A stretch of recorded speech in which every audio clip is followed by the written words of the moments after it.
Hi, everyone. I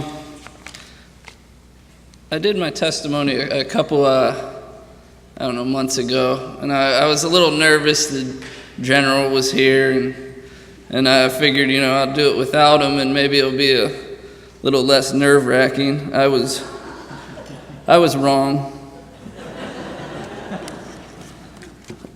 This is the testimony about how Jesus Christ saved me.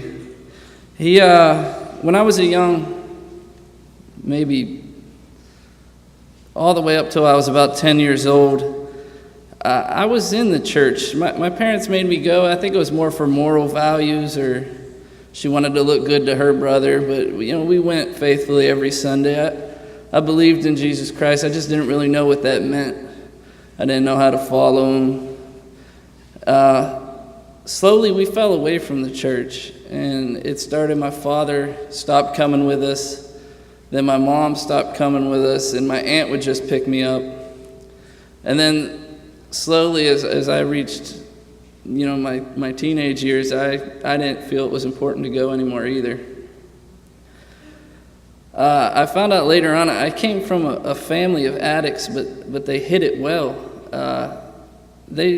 My parents never missed a ball game.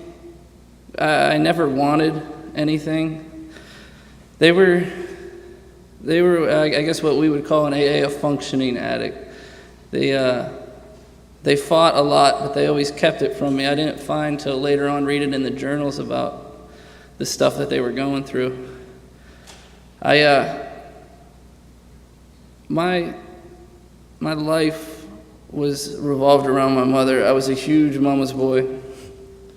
She was everything to me, and that at the time was my moral compass. When I fell into this addiction that I suffered with drugs and alcohol, I got into some trouble with the law, and it was her seeing me in shackles in orange that made me want to change.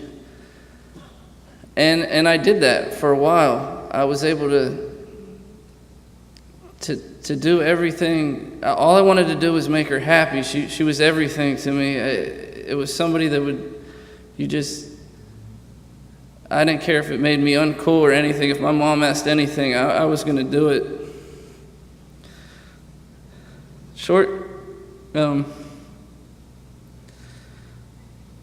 She passed away in November of 2008. And it completely reshuffled every way I thought. I was troubled and turned upside down, and there was no moral compass. There was no way to tell me, nothing to tell me what was wrong or right.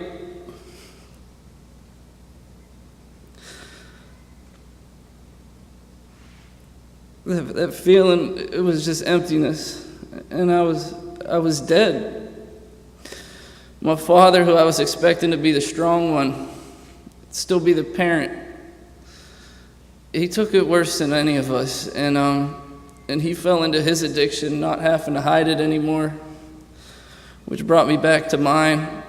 Instead of father and son, we became more of a running partners, or friends, roommates, that our whole mission was to just mask the pain.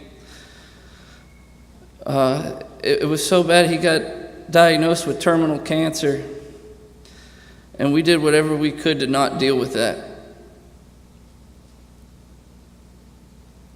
It's Father's Day today, and I try to look back at that guy that would come and that would show up at the ball games and be the loudest one cheering. And I try not to think of him as the past couple years after my mom died. I didn't think there was any hope. I found my way. God didn't give up on me and open up some doors and just ask me politely to walk through them. It landed me here at the Salvation Army, at the Adult Rehabilitation Center, where I slowly started to believe, just because it was working. God was working through me at that point. It was a remarkable feat. I remember at first I fought it, And I was like, I remember talking to him, I'm just going to name her, it was Miss Captain Liz Wilson, and I remember asking her, I said, look, I believe in this now, but I'm not sure I want to go to heaven. I'm not sure if my parents were saved, and I don't know if I could spend eternity never seeing them again.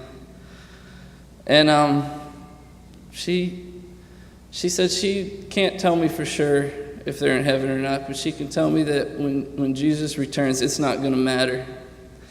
And I keep seeing that again and again in Scripture, even in this doctrine, the 11th doctrine. It tells me that, that there's going to be happiness as long as I live righteous. That is the way I live now. I feel a calling now. I feel that I'm on borrowed time, so I have nothing to lose. I'm going to go out there and I'm going to help as many people as possible. I read one time, it said the rescued people rescue people. It kind of reminded me of Save to Save, and thanks to the Salvation Army and thanks to Jesus Christ, I now have a purpose in life. Thank you.